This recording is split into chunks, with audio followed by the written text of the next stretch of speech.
안녕하세요. 이번 세션에서는 라인에서 대규모의 스토리지를 구축한 사례에 대해서 소개를 드리고자 합니다. 우선 제 소개를 드리겠습니다. 저는 라인 플러스 클라우드 스토리지 팀에서 셉 스토리지 개발 및 운영 업무를 맡고 있는 변일수라고 합니다. 만나서 반갑습니다. 화면을 보시면서 이게 무슨 이미지인가 싶으실 텐데요.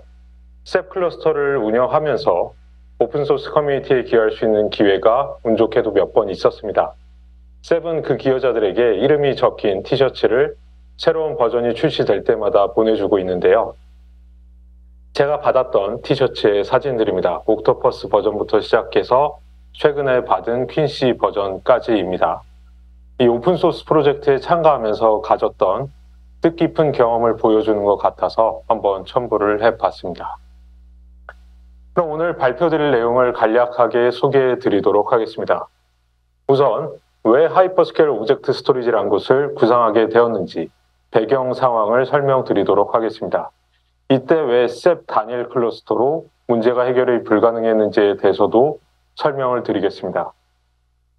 그리고 나서 우리가 접근한 해결책 및 몇 가지 최적화 사항에 대해서 소개를 해드리는 순서로 진행하겠습니다. 네, 우선 이 프로젝트의 배경에 대해서 말씀드리겠습니다. 라인에서 저장하는 데이터는 다양한 형태를 가지고 있습니다. 그 중에서도 당연히 이미지와 비디오가 상당히 많은 편이고요. 사이즈는 수킬로바이트에서 수기가바이트까지 됩니다. 이에 대한 메타데이터도 저장하게 되는데 이 파일들은 수십 바이트가량 됩니다. 이렇게 저장되는 사이즈가 다양하다는 것은 스토리지 측면에서 관리하기가 쉽지 않다는 뜻이 됩니다. 이번 발표에서 말씀드릴 하이퍼스케일 오브젝트 스토리지를 설계하면서 우리가 고려해야만 했던 사항 중에 하나이기도 합니다. 저장되는 총량은 수백 페타바이트 정도 되며 오브젝트의 개수는 3,000억 개 이상을 예상하고 있습니다. 사실 이 정도면 상당히 큰 규모라고 할 수 있습니다. 한 렉에 서버를 가득 채웠다고 했을 때 대략 80여 개의 렉이 사용되는 규모입니다. 상당히 크죠? 우리는 기본적으로 이러한 데이터를 저장하기 위한 솔루션으로 셉을 선택했습니다. 셉을 선택한 이유는 셉이 오랜 기간 동안 확장성과 안정성에 대해서 검증이 된 솔루션이기 때문입니다. 또한 오픈소스라서 상대적으로 비용이 저렴하다는 장점도 있습니다. 물론 오픈소스라고 해서 인터넷에서 다운로드 받아서 설치만 하면 되는 그런 것은 아닙니다. 오픈소스를 운영하기 위해서는 셉 내부를 잘 이해하고 다룰 수 있는 내부 인력이 필요합니다. 그 뜻은 작은 규모에서는 경제성이 안 나올 수 있다는 뜻입니다. 하지만 규모가 커지게 되면 다시 경제성이 생기게 됩니다. 이 표는 인터넷에서 구한 다른 오픈소스 스토리지와 기능 비교를 한 표입니다. 제가 보기엔 약간 부정확한 내용이 있기는 해 보입니다. 가령 셉이 지원한다기보다는 블락레벨 스토리지를 지원한다라는 표현이 적당할 것 같고요. 신더 같은 경우는 스토리지는 아니고 다른 스토리지를 관리해주는 시스템이라고 봐야 할 것 같습니다. 어쨌든 이 표에서 보실 수 있는 것처럼 셉이 가장 다양한 형태의 스토리지 서비스를 제공하고 있습니다. 이것은 의외로 중요한 문제일 수 있는데요. 만약 저 다양한 형태의 스토리지를 제공하기 위해서 서로 다른 솔루션을 사용하게 되면 그에 따른 전문 인력들도 사내에 별도로 채용을 해야 됩니다. 셉의 경우에는 셉 전문 인력이 저런 다양한 스토리지 서비스를 커버할 수 있다는 것이 장점이 됐습니다. 우리가 라인 내에서 구축한 셉 클러스터의 현황을 보여주고 있습니다. 30여 개의 독립된 클러스터로 구성되어 있고 총 2,500대 이상의 서버들로 구성이 되어 있습니다. OSD 데몬의 수, 다시 말하면 데이터를 저장하는 디스크의 개수는 7만 개 이상이고요. 로우 사이즈로는 700페타바이트 이상입니다. 아마 아시아에서 이 정도 규모로 셉을 설치하고 운용하는 회사는 많지 않을 것이라고 생각합니다. 하지만 지금 말씀드린 것은 용도별로 독립 구성된 클러스터들이고요. 이번 발표에서 말씀드리게 되는 클러스터는 하나의 클러스터가 대규모일 때를 대상으로 하고 있습니다. 어느 정도나 큰 규모일까요? 하이퍼스케일 오브젝트 스토리지라는 이름으로 현재 구성되어 있는 클러스터의 규모를 현재 페이지에서 보여주고 있습니다. 3000개의 디스크와 150대 이상의 서버, 총 사이즈로는 20페타바이트에 이르는 클러스터 10개의 규모입니다. 다시 한번 말씀드리면 1개가 아니라 10개의 규모입니다. 왜 하나의 큰 클러스터라고 표현하지 않고 10개의 클러스터라고 표현을 했을까요? 예, 하나의 클러스터로 구성하기에는 한계가 있었기 때문입니다. 셉이 확장성이 대단히 좋긴 하지만 한계가 없지는 않았습니다. 특정 규모 이상이 되었을 때 일부 셉의 컴포넌트들이 불안정한 상태가 되는 것을 경험했습니다. 셉에는 셉 매니저라는 컴포넌트가 있습니다. 셉 클러스터의 상태를 보관하고 매트릭스를 수집하고 플러그인들을 관리하는 역할을 수행하고 있습니다.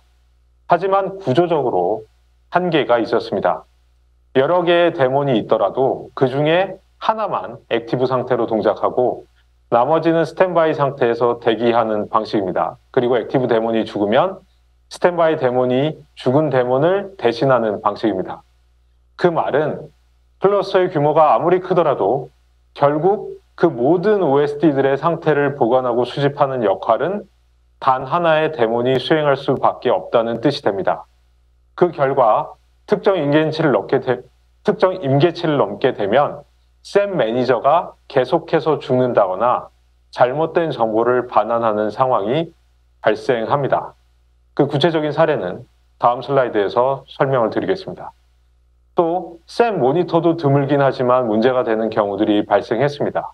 잘못된 클라이언트가 잘못된 요청을 보내서 모니터의 메모리가 계속 증가하다가 아웃 오브 메모리 킬 당하는 경우도 있었고요. 이 건은 그래도 큰 문제는 없었습니다. 다른 데몬이 그 역할을 이어받았기 때문입니다. 하지만 큰 문제가 됐던 경우도 발생을 했습니다. 이 사례도 뒤에서 한번 소개해 드리도록 하겠습니다. 이 그래프는 OSD의 개수로 4000개 정도로 확장을 할 때 수집된 매트릭스를 그래프로 표현하고 있습니다.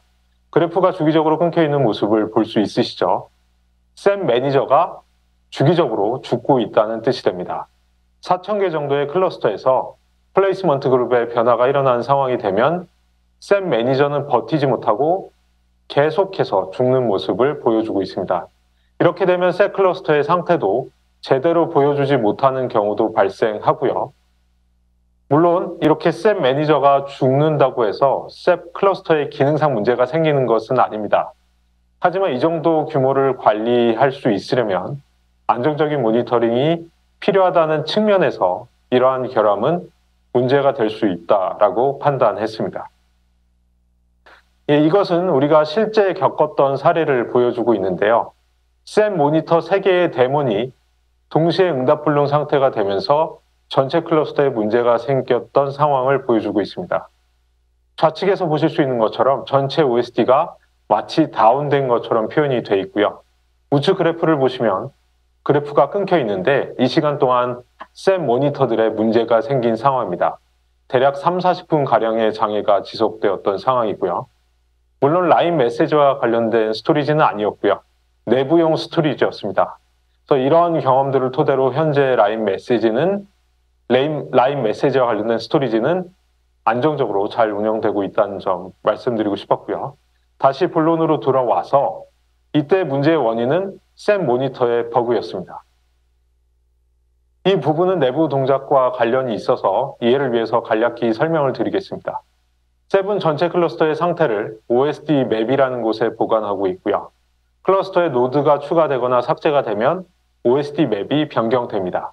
그리고 이러한 OSD 맵의 변경을 추적할 수 있도록 OSD 맵은 epoch라는 값을 가지고 있습니다. 가령 OSD가 3개인 상황에서 OSD 맵의 epoch가 1이라고 한다면 여기에 OSD를 하나 더 추가했을 때 OSD 맵의 epoch는 2가 됩니다. 이런 식으로 OSD 맵의 히스토리를 모니터가 보관하고 있습니다. 그런데 모든 히스토리를 무한정 보관하고 있을 수는 없어서 설정된 값, 기본은 500에서 700 사이의 값입니다. 이 설정된 값 수준에서 보관을 하고 그 이상이 되면 트림, 즉 삭제하는 과정을 거치게 됩니다. 근데 이 그래프를 보시면 대부분의 라인이 아래에 깔려 있는 것을 보실 수 있습니다. 그러나 주황색 선만 계속해서 늘어나는 상황을 보실 수 있습니다. 이렇게 트림이 잘 일어나지 않는 상황이 간혹 발생하고 있습니다. 이때 뒤늦게 커밋이 발생하면서 셋 모니터가 응답을 못하게 되는 상황이 발생을 할 수 있습니다. 근데 보통 셋 모니터는 3개고 하나가 응답을 못하게 되면 다른 모니터들이 그 역할을 이어받으면서 안정성을 유지를 하고 있는데요. 이때는 그 동작마저 하지 못했습니다. 셋 모니터는 팍소스라는 프로토콜에 의해서 동기화를 이루도록 되어 있는데 이 3개의 모니터는 정확히 동일한 히스토리를 가지고 있었고 이때 커밋이 동일하게 발생을 하면서 문제가 동시에 발생했던 것으로 추정을 하고 있습니다. 이것도 규모가 커지면서 나타난 문제라고 볼 수 있습니다. 이 부분은 현재 패치가 되었고 위의 값을 계속 모니터링하면서 적절한 수준으로 관리를 하고 있는 상황입니다. 이상 말씀드린 내용은 셉이 불안정하다는 뜻은 절대 아닙니다. 셉은 안정성이나 확장성에서 아주 탁월한 성능을 그동안 보여줘 왔습니다. 그렇기 때문에 우리가 계속 사용을 하고 있는 것이고요. 하지만 그 규모가 커질 때 문제가 발생할 수도 있다는 것입니다. 이 그림은 계란을 한 바구니에 담지 말라라는 유명한 원칙을 보여주고 있는데요. 이 경험을 통해서 우리도 완벽한 솔루션은 없다는 것을 다시 한번 확인할 수 있었습니다. 우리가 계획하고 있는 대규모 수준의 스토리지를 하나의 클러스터로 구성하기에는 위험 부담이 분명히 있었습니다. 셉은 적절한 규모에서는 아주 잘 동작했습니다. 그리고 이 적절한 규모라는 것도 절대 작은 규모는 아니었습니다. 하지만 임계치를 넘어서게 되면 예상치 못한 문제가 나타날 가능성도 분명히 있다는 점이었습니다. 그래서 우리는 클러스터를 관리 가능한 단위로 나누어 관리하는 것이 필요하다고 생각했습니다. 여러 바구니를 사용하는 것입니다. 그래서 우리는 다음과 같은 사항들을 고려해서 하이퍼스케일 오브젝트 스토리지를 설계했습니다. 우선 수백 페타바이트의 데이터를 저장할 수 있어야 합니다. 그리고 지속적으로 확장 가능해야 합니다. 이것은 셉의 한계치를 넘어서 계속 확장이 가능해야 한다는 뜻입니다. 당연히 결합내선 기능을 가지고 있어야 되고요. S3 호환성을 보유하고 있어야 합니다. 그리고 이게 클러스터 규모가 상당히 크다 보니까 데이터 저장 비용을 고려하지 않을 수 없습니다. 데이터 저장 비용을 효율적으로 관리를 할 수 있어야 합니다.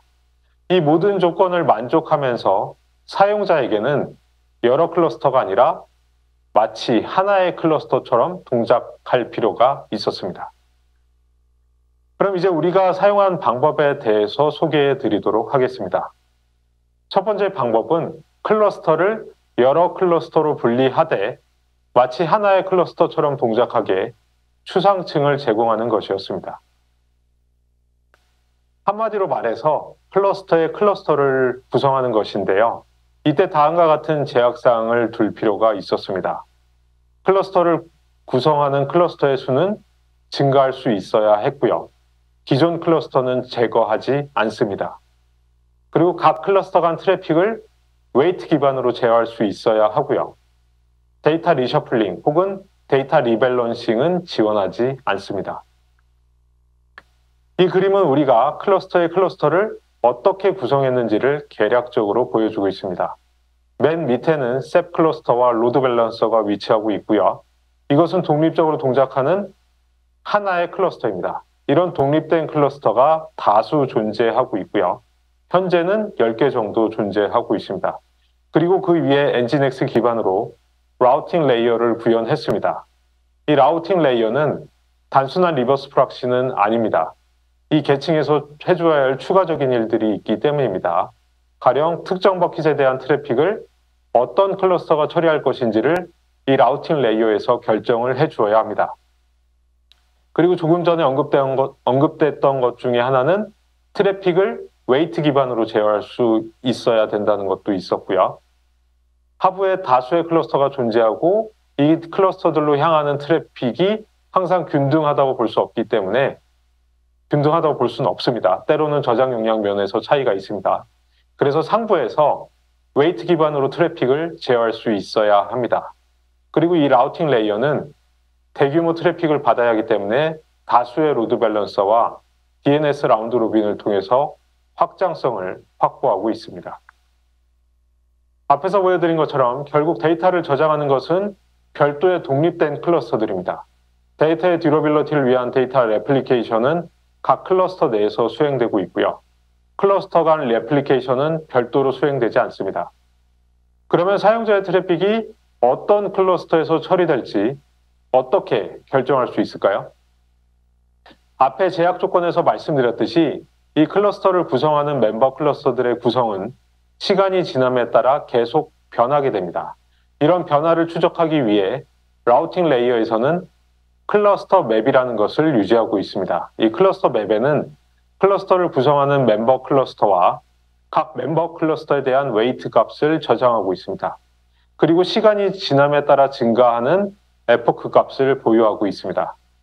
그림에서 그러한 점을 묘사해주고 있는데요. 처음에 2개의 클러스터로 구성된 클러스터가 4개의 클러스터로 구성된 클러스터로 확장되는 모습을 보여주고 있습니다. 여기에서 각각의 버킷이 어떤 클러스터를 사용하게 될지를 디터미니스틱하게 결정하기 위해서 각 버킷이 어떤 클러스터 맵에 속하는지에 대한 정보도 별도로 유지를 하고 있습니다. 그래서 특정 버킷에 대한 트래픽이 들어오게 되면 그 버킷이 속한 클러스터 맵을 결정하게 되고요. 클러스터 맵 내에서 버킷 이름에 대한 해시 값을 토대로 클러스터를 결정하게 됩니다. 그림에서는 버킷 A와 B가 클러스터 1, 2에 분산되는 모습을 보여주고 있고요. 버킷 CD는 클러스터 1, 2, 3, 4에 분산이 되는 모습을 보여주고 있습니다. 클러스터 맵이 변하면서 이포크 값도 증가하게 된다고 설명을 했고요. 이포크 값이 증가한다고 설명을 드렸는데 이 이포크 값이 증가하게 되는 경우는 2가지가 있습니다. 새로운 멤버 클러스터가 추가되었을 때가 있고요. 또 하나는 멤버 클러스터들 간의 웨이트 값이 변경되었을 때입니다. 이렇게 함으로써 클러스터의 구성이 변하더라도 사용자의 트래픽은 어떤 클러스터를 사용하게 될지를 디터미니스틱하게 결정하게 됩니다. 지금 그림은 웨이트를 조정해서 클러스터 1번으로 더 많은 트래픽을 보내도록 구성하는 그런 모습을 도식적으로 표현하고 있습니다. 그리고 오브젝트 스토리지이기 때문에 S3 프로토콜을 사용하고 있습니다.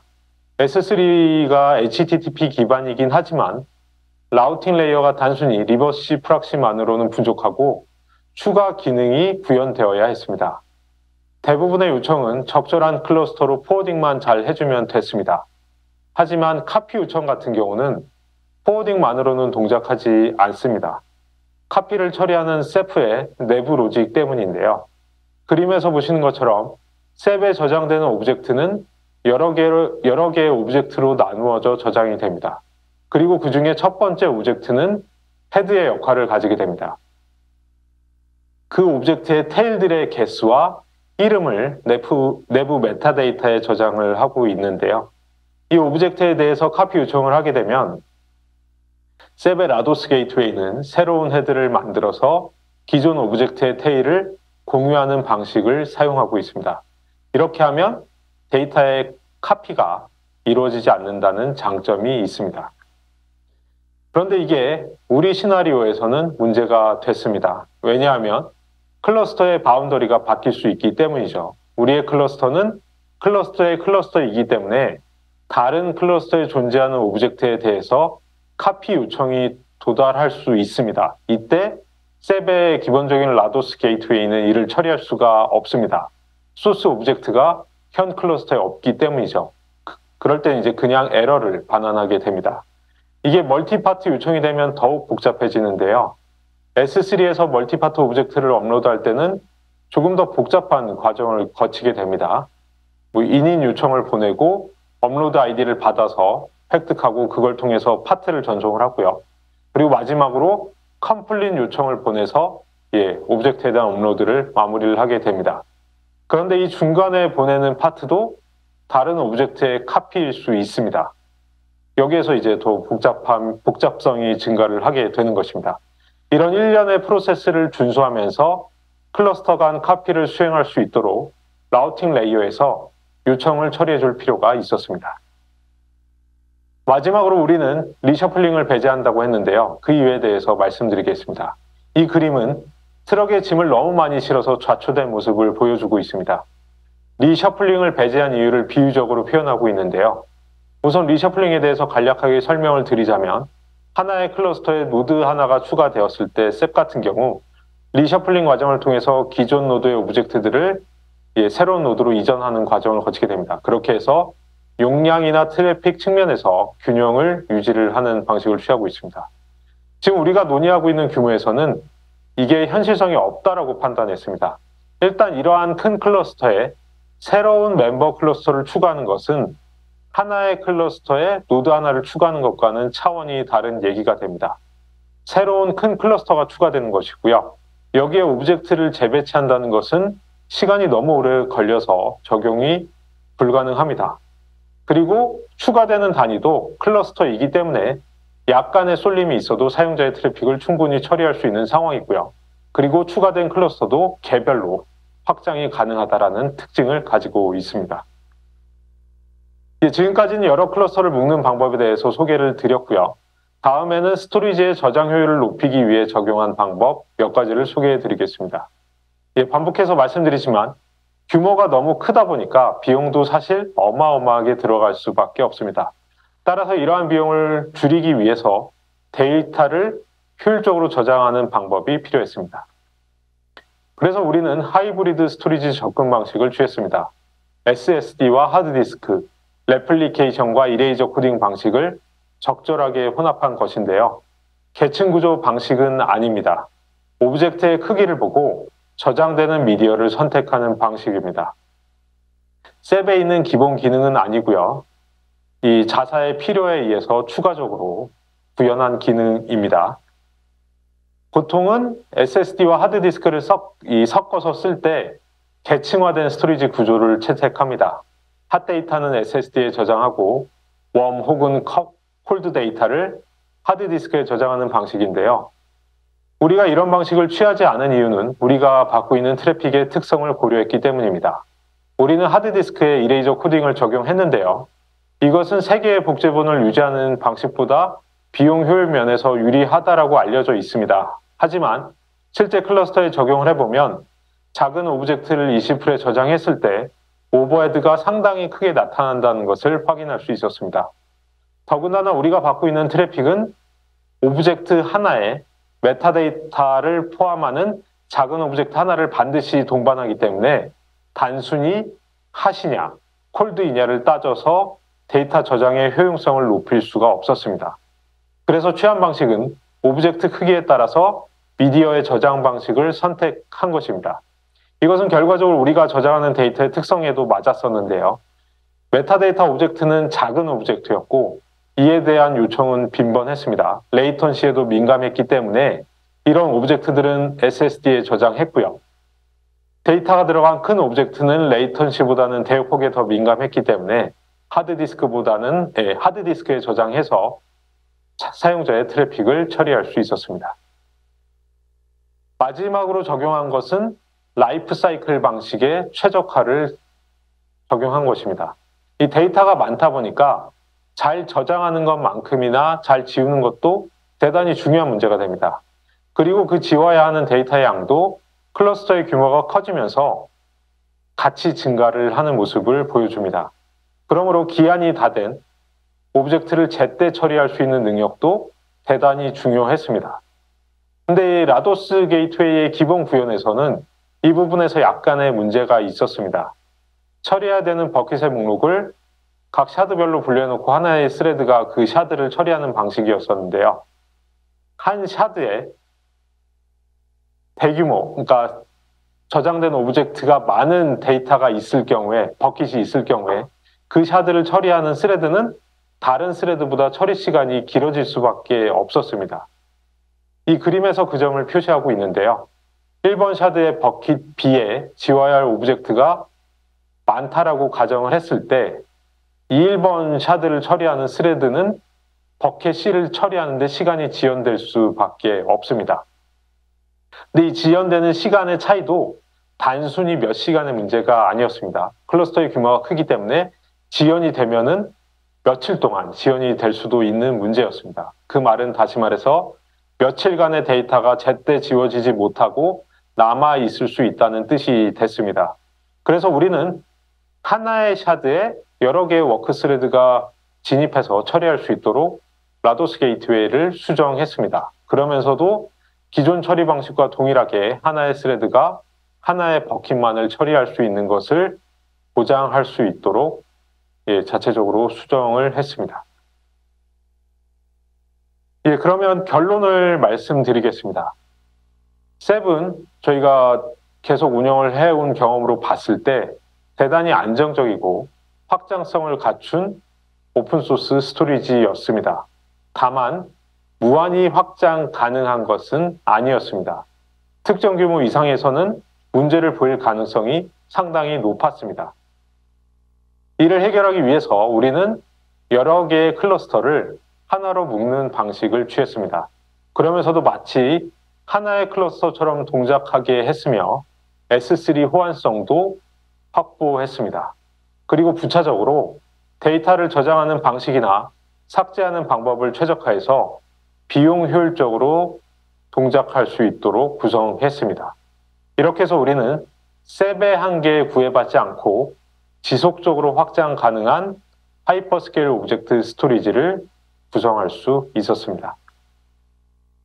오랜 시간 동안 들어주셔서 감사합니다. 그러면 지금부터 발표를 들으시면서 궁금하셨던 점 말씀해 주시면 제가 답변을 드리도록 하겠습니다. はい、ミュンさんありがとうございました。ここから 감사합니다. 그러면 여기서는 플러스 토크로서 질문자를 초빙하여 세션 내용에 대해서 심도 있는 토의를 나누도록 하겠습니다. 시청자로부터도 질문을 받도록 하겠습니다. 질문 있으신 분은 화면 오른쪽 아래 퀘스천 마크로부터 포스팅할 수가 있습니다. 네, 이번 질문자는 야후 저펜의 누마타 코키 씨입니다. 누마타 씨, 간단하게 자기소개 부탁드릴까요? 네, 야후 주식회사의 누마타라고 합니다. 야후 저펜에서는 스토리지 관리, 운영, 새로운 기술의 검증을 담당하고 있습니다. 잘 부탁드립니다. 누마타 씨 잘 부탁드립니다. 네, 그러면 세션을 들으시고 궁금한 점, 질문이 있으시면 말씀해 주시기 바랍니다. 네, 먼저 굉장히 흥미로운 얘기를 들을 수가 있어서 좋았습니다. 변희수 선생님 감사합니다. 우선 제가 가장 마음에 걸린 것은 추상화 레이아 부분입니다. 야후 저편에서도 추상층에 대해서도 여러 커뮤니티와 협력하면서 이제 만들고자 하고 있는데요. 이 추상층을 만드는 데 있어서 어느 정도의 공정수가 들었는지 뭐 이렇게 고생하신 분 고충이 있었으면 말씀을 해주시기 바랍니다. 을 하면서 중점을 두어야 했던 것은 성능입니다. 위에 추상층이 들어가면서 성능이 떨어지면 안 됐기 때문에 성능을 고려할 수밖에 없었고요. 성능을 고려를 했다는 것은 최대한 그 추상층이 두껍지 않은 얇은 상태를 유지해야 됐다는 것입니다. 그래서 저희가 이제 셉을 운영하면서 S3 프로토콜에 대한 이해도가 깊어졌기 때문에 최대한 그 원래 요청에 대해 건드리지 않으면서 그 추상층에서 라우팅을 할 수 있도록 좀 구축하는 방식을 취했고요. 그래서 실제 구현된 코드의 양은 크지 않습니다. 그걸 이제 디자인하는 데까지 시간이 더 걸렸고요. 실제 추상층 레이어의 그 구현 기간은 한 2, 3개월 정도 시간이었던 것 같습니다.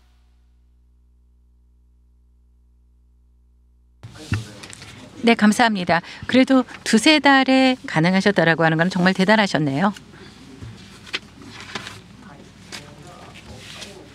네, 그 이외에도 여러 가지 질문이 있습니다만 예를 들어서 데이터 보호라고 하는 관점에서 각각의 클러스터가 있다고 생각을 합니다. 그 하부에 있는 클러스터 데이터가 처음에 들어오는 클러스터는 예를 들어서 거점이라든가 데이터 센터, AZ을 통해서 이렇게 구성이 되나요? 아니면 하나의 AZ 안에 다 들어가 있나요?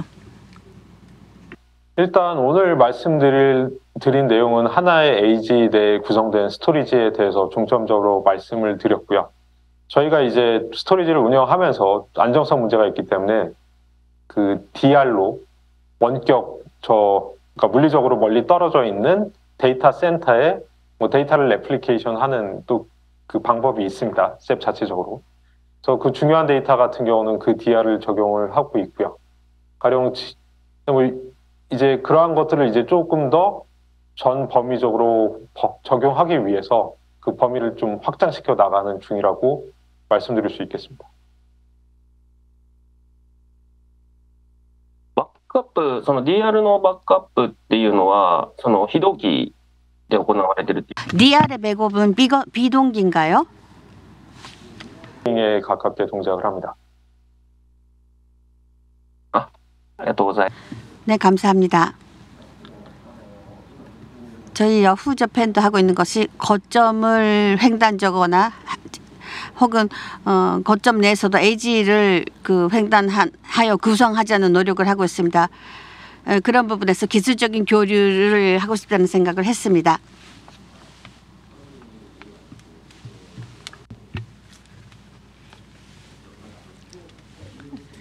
잠시만 기다려 주십시오. 질문이 여러 가지가 올라와 있는데요.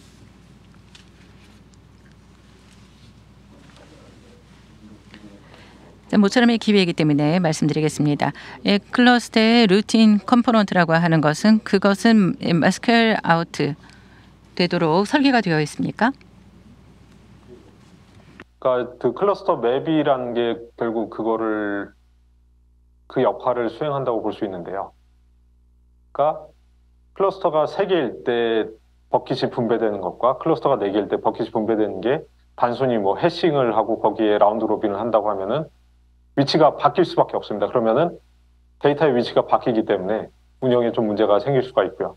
그런 것들을 보완하기 위해서 그 당시에 클러스터 맵을 보유를 하고 있습니다. 그래서 그 클러스터 맵에 속한 버킷들은 클러스터가 늘어난다고 해도 속한 클러스터 맵에 따라서 포워딩이 되고요. 그리고 클러스터가 확장이 되면 새로운 이제 클러스터 맵이 생기게 되고 그 클러스터 맵에 속하는 버킷들이 또 정의가 됩니다. 그럼 그 새로운 버킷들은 확장된 클러스터로 분배가 되는 방식을 취하고 있습니다.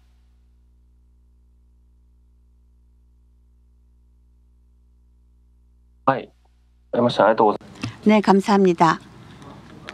그리고 한 가지 더 여쭤보고 싶은 것은요. 스토리지를 하면 셀프는 잘 되고 있다고 생각하는데요.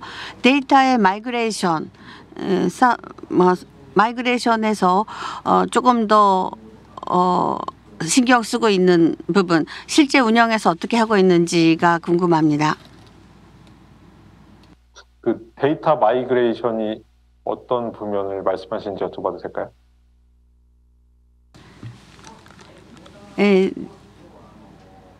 새로운 서버가 오래돼서 그 메인테넌스가 떨어지면 데이터를 이제 마이그레이션 하지 않습니까? 그때 방식으로 하고 계시는 방식은 어떤 방식으로 하고 계시는지요? 예, 그러니까 저희가 클러스터의 클러스터이기 때문에 결국에 그 하나의 멤버 클러스터는 하나의 셉 클러스터고요. 셉 클러스터 자체는 예, 노드가 죽거나 뭐 추가되거나 하는 거에 대한 예, 대비책이 이미 있습니다. 그래서 자체적으로 리밸런싱을 수행을 하죠.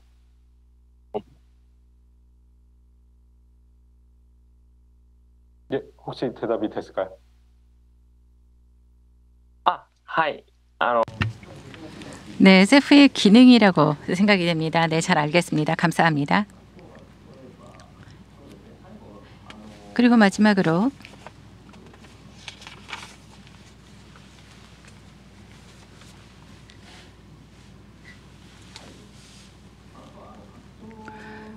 네, 그리고 확장의 타이밍, 스토리지의 용량의 감시 같은 것은 어떤 키트로 확장이 되는가, 그리고 장애가 발생을 했을 때는 그것을 어떤 식으로 알 수 있는 감시 시스템이 있는지 말씀을 해주시기 바랍니다. 예, 라인의 독자적인 이런 대책이 있으면 말씀을 해주십시오. 일단 저희 모니터링 시스템에 대해서 간략하게 말씀을 드리면 성능과 관련된 거 그리고 로그에 관련된 것들은 뭐 프로메테우스나 일레스틱 서치에 다 저장을 해서 관리를 하고 있습니다. 그리고 특정 이상이 생겼을 때는 알람이 발생하도록 구성을 했고요. 알람이 발생했을 경우에는 그 페이저듀티라는 상용 솔루션이 있는데 그걸 통해서 각 담당자에게 알람을 보내도록 하고 있습니다. 그리고 팀 내에서는 페이저듀티 담당자를 일주일에 2명씩 할당을 해서 번갈아 가면서 그 페이저듀티 알람을 받고 있습니다. 그런 식으로 해서 이제 클러스터에 문제가 생기면 1차적으로 그 페이저듀티 담당자들이 대응을 하고요. 또 거기에서 문제가 더 크다고 생각이 되면은 페이저듀티 담당자가 다른 개발자들을 연락을 해서 다 같이 대응을 하는 방식을 하나 취하고 있습니다. 또 알람 대응 체계에 대해서 하나 질문을 해주셨고요. 제가 설명하다 첫 번째 질문을 잊어먹은 것 같은데 첫 번째 질문이 뭐였었죠? 아,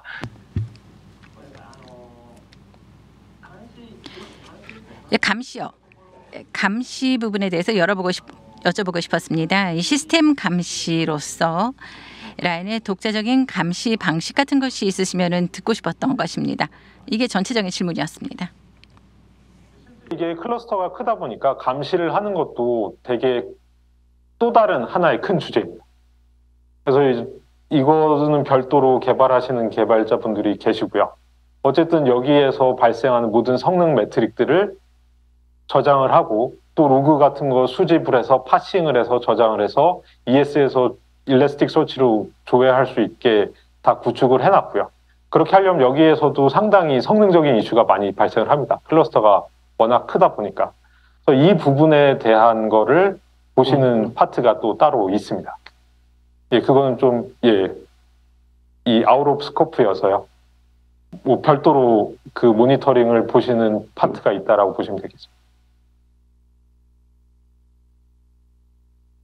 はい、ありがとうございます。 네, 감사합니다. 본부 그 계층화 구조가 아니라는 것은 잘 알았습니다. 다만 콜드 데이터도 오브젝트 스토리지이기 때문에 들어오게 될 텐데요. 이 부분에 이 클러스터에 대해서 여기서 더 계층화하는 것도 생각을 하고 계시는지요? 일단 뭐 지금 저희가 구축한 클러스터 같은 경우는 스토리지의 용량이 계속 늘어나는 경우를 상정을 하고 있습니다. 그래서 데이터의 비용이 문제가 될 수 있기 때문에 큰 데이터들, 비용을 많이 차지하게 되는 그런 데이터들을 이레이저 코딩에 저장을 해서 비용을 좀 낮추는 방식을 일단 취하고 있습니다. 그렇게 해서 이제 그 콜드 데이터에 대한 비용을 일단 대응을 하고 있는 거고요.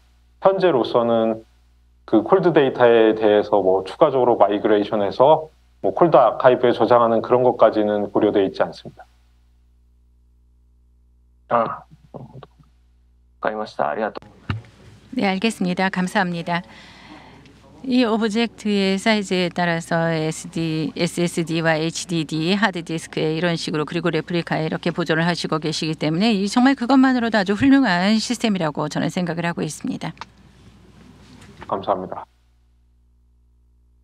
いや、でも、 아주 정말 훌륭해요. 앞으로 여러분들과 함께 협력을 했으면 하는 그런 마음입니다. 그 다음에는 운영 쪽이 되는데요. 버전업이라든가 버전업 할 때 클러스터 전체에 발생하지 않도록 한다거나 아니면 이 버전업 할 때 뭐 생각하는 부분이 있으십니까? 이게 영향을 안 주는 상황에서 무중단으로 할 수가 있습니다. 그거는 이제 저희가 이전부터 셉 스토리지를 계속 운영을 해왔고요. 그거에 대해서 버전업을 해왔던 경험이 있기 때문에 그 토대로 진행을 하면 되고요. 지금 오늘 말씀드린 하이퍼스케일 오브젝트 스토리지도 결국은 맨 밑에 있는 것들은 셉 클러스터고요. 여기에서의 버전업도 무중단으로 가능합니다. 근데 좀 ございます。 시간적인 문제가 있죠. 노드가 너무 많다 보니까 만약에 버전업을 한다고 하면은 시간은 상당히 많이 걸릴 것 같습니다. はい。この 네, 이 정도 규모가 되면 그렇겠죠. 운영 굉장히 힘드실 것으로 생각합니다. 그리고 보안에 대해서도 조금 여쭤보고 싶은데요. 오브젝트 HTTPS로 액세스하고 있는데 데이터 자체의 암호화는 어떻게 뭔가 하고 계시나요? 이루어지고 있고요. 이게 이제 S3 스펙에 있는 건데 SSEC라고 해서 클라이언트 측에서 암호화 키를 가지고 암호화를 해서 보내는 형태입니다. 그러니까 SSEC를 활용하고 있다고 보시면 됩니다. 그러니까 클라이언트에서 암호화를 하진 않고 키는 가지고 있고요. 요청을 보내게 되면 다 암호화해서 저장을 하고 있습니다.